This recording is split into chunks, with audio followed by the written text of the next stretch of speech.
I don't know, maybe I should have seen it coming. I knew my wife had been spending a lot of time with her friend, Audrey.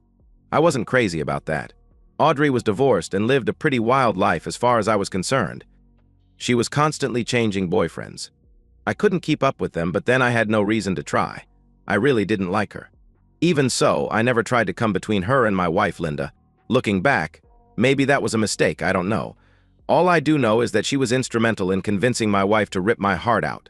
Linda and I had been married for 17 years. We had a 15-year-old daughter, Tanya. Our son, Clay, was 2 years younger. We lived as I guess most suburban families do. Linda worked in a doctor's office, and I was pretty successful at selling computer software. We had a nice home, 2 nice cars, and a wonderful family life. At least as far as I was concerned. The first indication I had that Linda didn't exactly share my utopian view of things was when I came home one Friday night to see her and Audrey sitting at the kitchen table. Audrey looked as smug as ever, but I thought Linda looked a little worried. It didn't take a genius to figure out something was up. "Hi, darling," Linda said while standing to give me a kiss. "Hi, honey," I responded, putting my briefcase down and wrapping my arms around my lovely wife. After we kissed, I glanced at Audrey and greeted her with a simple hi. "I'm going to run upstairs and change," I said, reaching down for my attache. "Okay, darling. Would you like a cup of coffee?" She seemed to be searching for words. "Audrey and I have something we'd like to talk to you about when you come back down."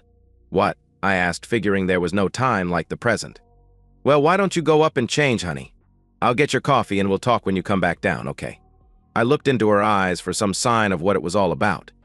She was definitely anxious about something. I felt a tinge of fear go through my body as I glanced over and saw the smirk on Audrey's face. Whatever the two were cooking up, I was sure I wasn't going to like it. My brain went into overdrive as I climbed the stairs. One by one, I thought of a dozen different possible scenarios of what I would face when I returned. None of them, however, prepared me for what actually happened. It took me only a few minutes to change from my suit and tie into a pair of casual slacks and a polo shirt. My coffee was sitting on the table in front of my chair when I walked back into the kitchen. Audrey was busily chatting away. It almost sounded like she was coaching my wife about something, but she was almost whispering and I couldn't hear her that well. They didn't even notice me until I was on the other side of the table. I sat down, took a sip of coffee, and looked at them. "Okay, what's going on? What's this all about?" Linda was hesitant, and for a moment, froze without saying a word until Audrey gave her a little prompt. "Go ahead," she told my wife. "He loves you, he'll understand." Linda lowered her eyes as if she couldn't look me in the face. "Honey, you know I love you very much, so please don't take this the wrong way." "Well, I want to go out on a few dates with Audrey." "Not all the time," she blurted out, "just once in a while." I wasn't quite sure I understood what she meant by dates. Whatever she meant, the answer was going to be no, but I couldn't believe she was actually talking about screwing other guys. I had to clarify. "Just what do you mean by dates? Are you talking about being intimate with other men?" Audrey broke in. "It doesn't mean she doesn't love you, Robert." I was going to cut her off by telling her I was talking to my wife, but decided to let her speak.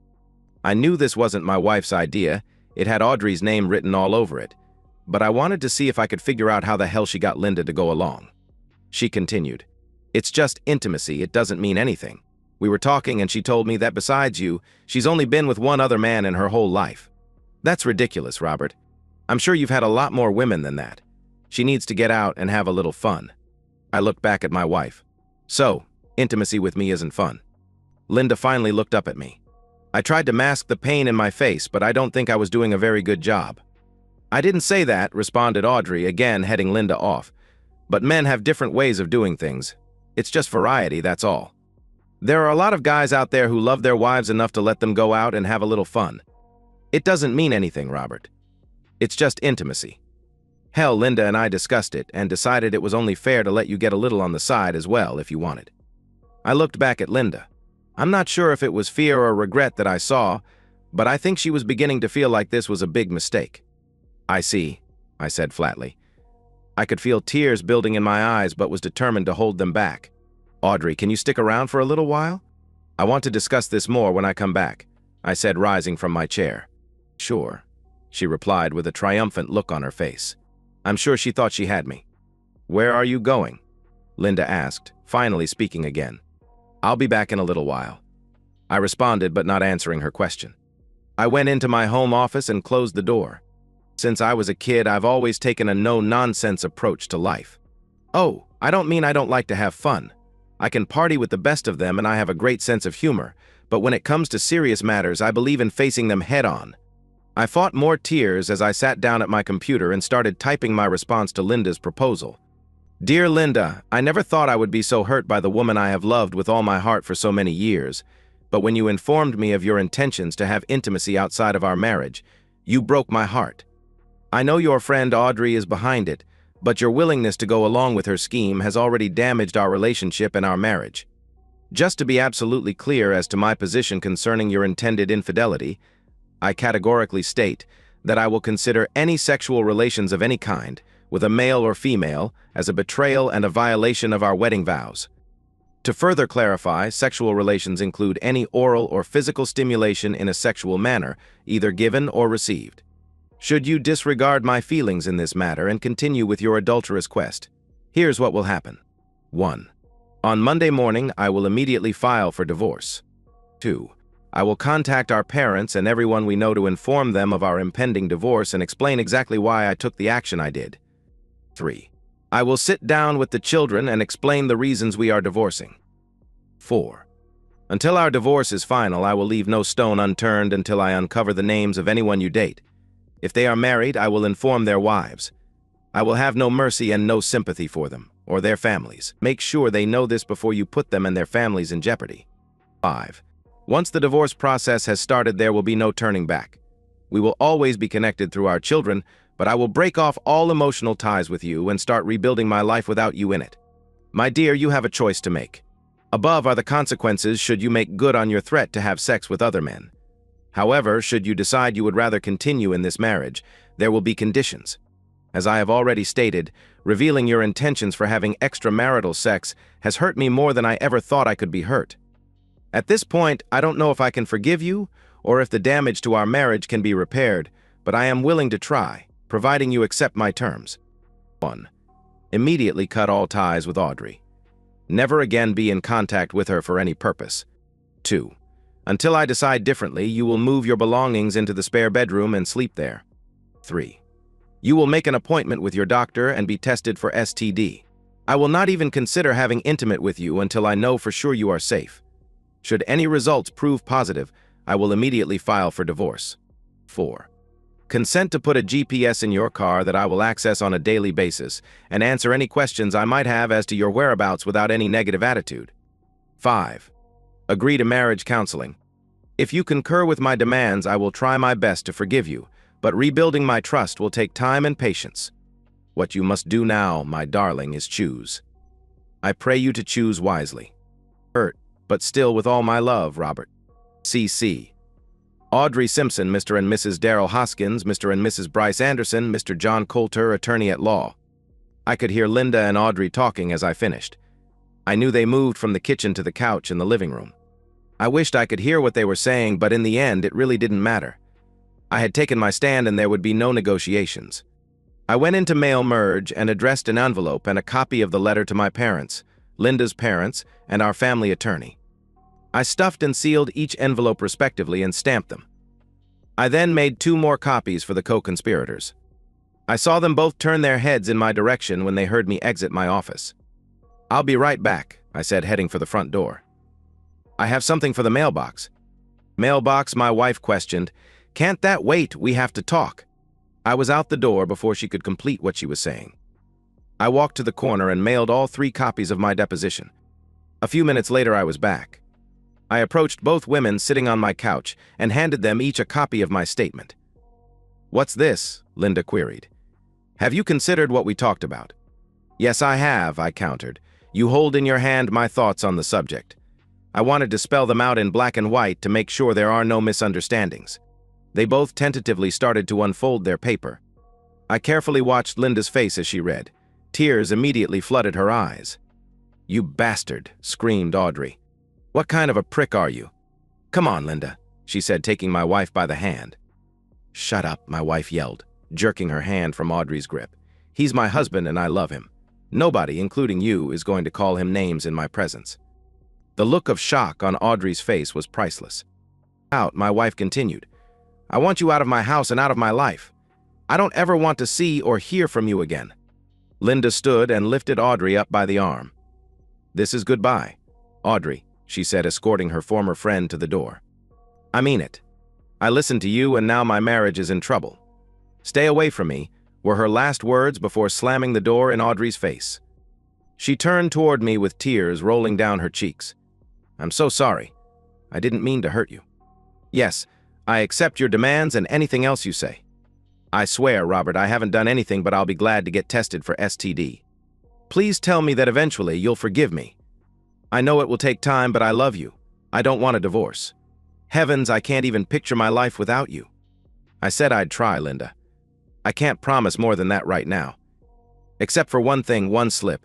If I catch you trying to satisfy your curiosity by so much as standing in the same room with a naked person, it's over." "I know," she replied sadly. "I know it will take time to convince you, but I have no desire to ever be with anyone but you. I know now I never really did." That night I helped her move her clothes to the spare bedroom.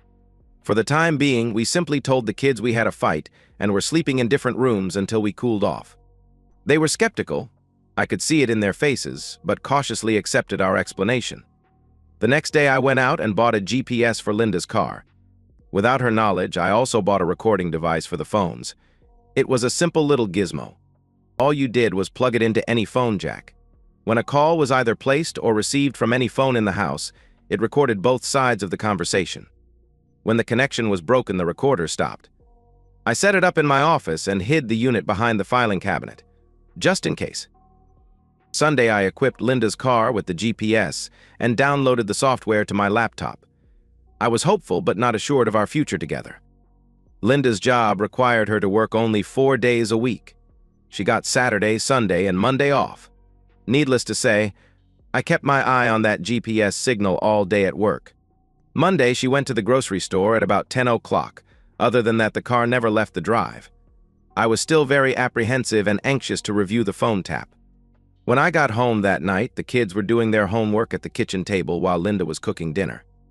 "Hi, honey," she said, rushing over to give me a kiss. I saw the disappointment in her eyes when I turned my cheek to her. "Can we talk later tonight when the kids are in bed?" she quietly asked. Again, my heart started to beat like a drum. Had she changed her mind? "Yeah," I answered, already feeling my anxiety. After supper, I spent some time with the kids, then announced that I had some work to do and retired to my office, closing the door behind me. I plugged a set of headphones into the recorder to make sure no one but me could hear it. For a moment, my heart sank when I heard the first call. It was from Audrey.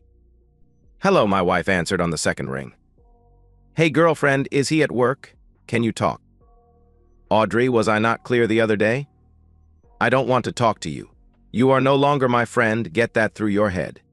"Oh, come on, Linda. Who knew Robert would take it like that? I had no intentions of ruining your marriage." "I don't care, Audrey. The first condition Robert had in his letter was that I drop you as a friend and I'm not taking any chances on messing up. If you ever try to contact me again, I will tell everyone that you tried to sabotage my marriage. I mean it. I don't ever want to talk to you again." With that, the line went dead. My heart started beating again. Maybe there is a chance for us, I thought. The next call was from her parents. Wow, did she get it from them? "Hello," I heard Linda answer with a sigh. I think she thought it might be Audrey again. "Linda, I just got a very strange letter from Robert." "What is this all about?" "Oh, hi, Mom. Yeah, I made a very big mistake." "Mistake? Did you really tell Robert you were going to have an affair?" "Well, not quite an affair. Do you know my friend, Audrey? Well, she." Before she could go on, she heard her dad's voice through the phone. "Who is that? Are you talking to Linda? Give me that phone." "Hello." "Hi, Dad," she answered with a shaky voice. "What the hell is wrong with you? Is this how we raised you, to cheat on your husband? How can you even think of such a thing? I'm ashamed of you. We're both ashamed of you." I could hear Linda sniveling as she tried to answer him. "I'm sorry, Dad. I'm so sorry. I know I've hurt you and Mom. I've certainly hurt Robert. I'm so sorry." I could hear her crying harder. Her dad heard her as well. It seemed to quell his anger a little. His voice was a little calmer when he spoke again. "I don't understand what got into you, girl. I sure as hell hope you told him you'd abide by those rules he put down." "Yes, Dad. I've already dropped Audrey as a friend. I told her I never wanted to talk to her again. I can't have the STD tests done where I work. I would be too embarrassed, but I'm going to call an out-of-town clinic and have it done there. I'm also going to be the best wife a man could ever want, Dad. I know how lucky I am to get a second chance. Believe me, I won't blow it. They continued to talk a little longer, and then her mother got on the phone again. By the time they were done, all three were bawling. The most enlightening call was from Linda to my mother. "Hi, Mom." "Linda, hi, honey. It's so good to hear from you. How is everything? Obviously, you haven't received Robert's letter yet." "Letter?" "No, is everything all right?" my mother inquired. "What is it, Linda? What's wrong? Are the children okay? Did something happen to Robert?" I could hear the panic in Mom's voice.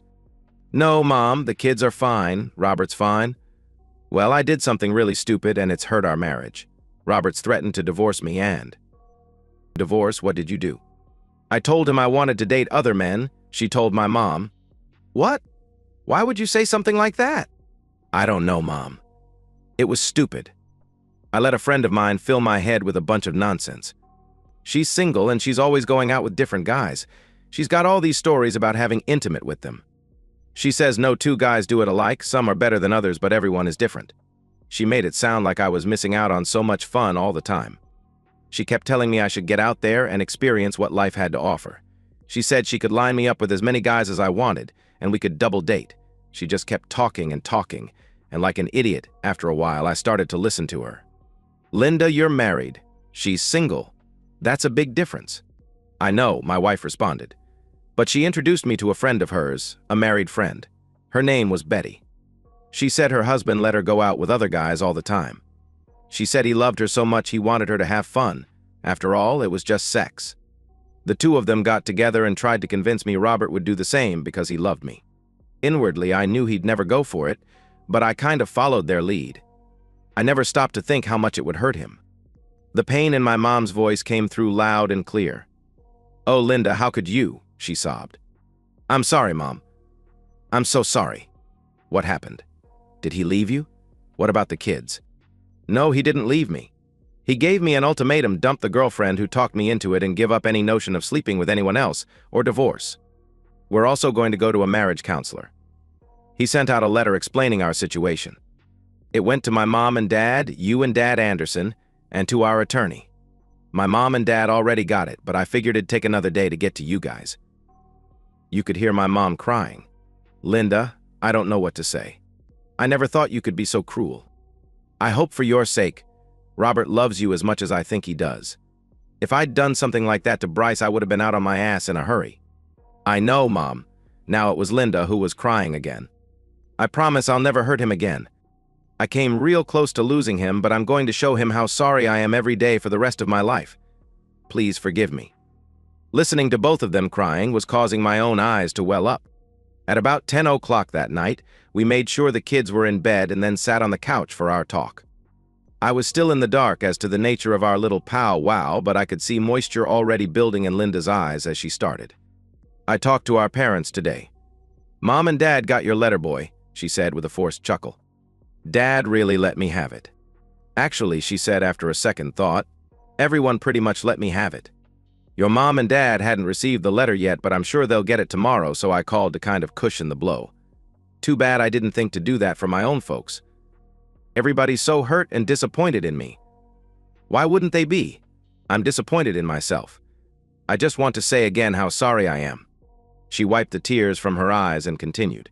"Also, now don't get mad, but I've got to tell you. Audrey called, too.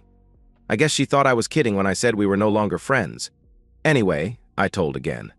"I told her that if she ever called me again, I'd tell everyone how she tried to sabotage my marriage. She doesn't have many women friends, and I don't think she's willing to take a chance of losing the few she has, so I doubt I'll hear from her again. Even though I knew all about them, I was glad she told me about the calls." I took her hand, smiled, and thanked her for being honest with me. The following week, Linda went in for her STD tests. To tell you the truth, I never really believed she had actually cheated on me. If she had, I don't think Audrey would have been able to keep from rubbing my nose in it. She would have most certainly spilled the beans. I know HIV can hide in the body for years before showing up, but all the other tests were negative, so after 3 months, I finally let Linda back into our bed. At first, our lovemaking was awkward, but Linda was relentless and worked hard to regain what we once had. Even after things finally got back to normal, she would do whatever I wanted and do it with enthusiasm. I think our lovemaking is better today than it ever was. The marriage counseling sessions helped as well. Audrey and her friend really did a job on my wife. Our therapist made her go over every conversation again and again. Even Betty's husband got into the act.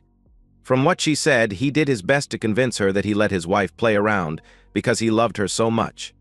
He told Linda that any man who truly loved his wife should be able to put his jealousy aside to make her happy. I really think he was hoping to get into her pants himself, somewhere down the line.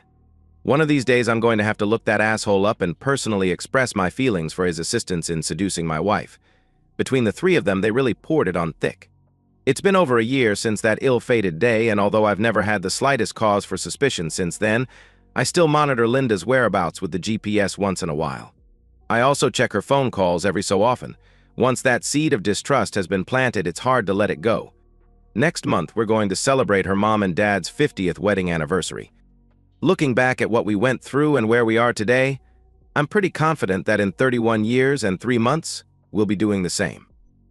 And that's the end of today's story. If you enjoyed it, please give this video a thumbs up and drop a comment below. Your support helps the algorithm push my content further. If you're new to the channel, don't forget to hit that subscribe button. It really helps me keep creating more stories for you. Thanks for watching, and I'll see you in the next one.